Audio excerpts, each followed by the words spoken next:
petit message non verbal pour nous. Personne n'est autorisé à parler pendant mon cours. Techniquement, ce n'est pas ce qu'on fait. Mais ça donnerait quoi si je lui disais ça, avec ou sans mots? 16h27.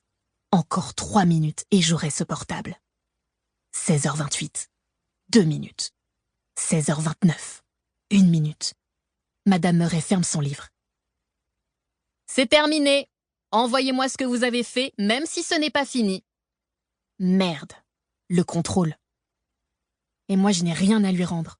Pas une seule réponse. Heureusement, c'est un QCM. Avec 4 propositions par question, j'ai 25% de chance de choisir la bonne au hasard. Je me dépêche de cocher des cases pendant que les autres vont récupérer leur téléphone. Malik ne les suit pas.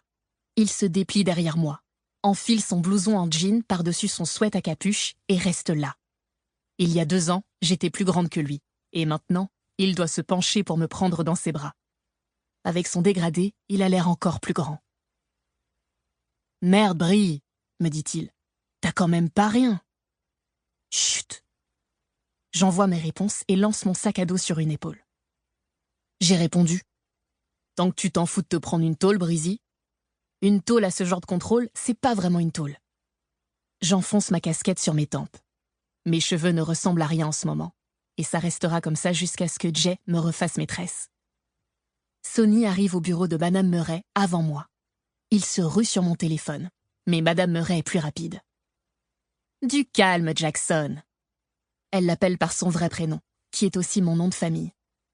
Sa mère l'a baptisé comme ça en l'honneur de mes grands-parents, qui étaient ses parrains et marraines. Je dois parler à Brianna. Laissez-nous une seconde. Sonny et Malik se tournent vers moi. Sans déconner, qu'est-ce que t'as fait? J'ai sûrement l'air aussi surprise qu'eux. Vous croyez que je sais? Madame Murray leur indique la porte d'un hochement de menton. Vous pouvez y aller tous les deux, ça ne sera pas long. Sonny me regarde. T'es dans la merde, meuf. Peut-être.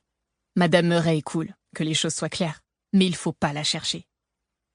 Un jour, j'ai bâclé une dissertation sur l'usage des rêves dans la poésie de Langston Hughes. Elle m'a mis tellement la misère que j'aurais préféré que ce soit Jay qui me tombe dessus. C'est dire. Sonny et Malik s'en vont. Madame Murray s'assoit sur le bord du bureau, mon téléphone à côté d'elle. L'écran est noir. Pour l'instant, personne n'a appelé. Brianna, qu'est-ce qui se passe? Demande-t-elle. Mon regard se pose sur elle, puis sur le téléphone, puis sur elle de nouveau. Comment ça? Tu étais extrêmement distraite aujourd'hui. Tu n'as même pas fait le contrôle. Si, je l'ai fait. Vaguement. Un peu. Presque. Non, pas vraiment. Tu n'as rien envoyé avant la dernière minute. Tu veux que je te dise? Ça fait un petit moment que tu n'écoutes plus en cours. Ça va s'en ressentir sur ton bulletin la semaine prochaine, tu peux me croire. Les C et les D ne remplacent jamais les B par hasard. Merde. Un D? Tu as les notes que tu mérites. Alors qu'est-ce qui ne va pas? Tu n'as pourtant pas été absente récemment. C'est vrai, pas récemment. Ma dernière exclusion date d'il y a 1 mois. Et ça fait 2 semaines qu'on ne m'a pas envoyée chez la proviseure. Record battu. Tout va bien à la maison? Demande Madame Murray. Vous parlez comme Madame Collins, je lui réponds. Madame Collins, c'est la nouvelle conseillère d'éducation. Jeune, blonde, gentille, mais qui en fait trop. Chaque fois que je me retrouve dans son bureau, elle me pose des questions tout droit sorties du guide. Trouvez les bons mots pour parler aux jeunes noirs, souvent envoyés dans votre bureau. Comment ça se passe à la maison? Pas vos affaires. As-tu été récemment témoin d'événements traumatiques tels que des fusillades, par exemple? C'est pas parce que j'habite dans le ghetto que je dois tous les jours esquiver des balles. As-tu du mal à te remettre du meurtre de ton père? C'était il y a 12 ans, je me souviens à peine de lui. As-tu du mal à faire face aux problèmes de drogue de ta mère? Elle est clean depuis 8 ans. Sa seule drogue aujourd'hui, c'est les soap-opéras. Yo, meuf, c'est quoi ton problème alors? Bon, d'accord, elle a jamais dit ça, mais ça viendra. Madame Murray sourit d'un air las. J'essaie juste de comprendre ce qui se passe. Alors, qu'est-ce qui t'a occupé l'esprit aujourd'hui au point que tu m'as fait perdre mon temps et à ta mère son argent? De l'argent si durement gagné. Je soupire.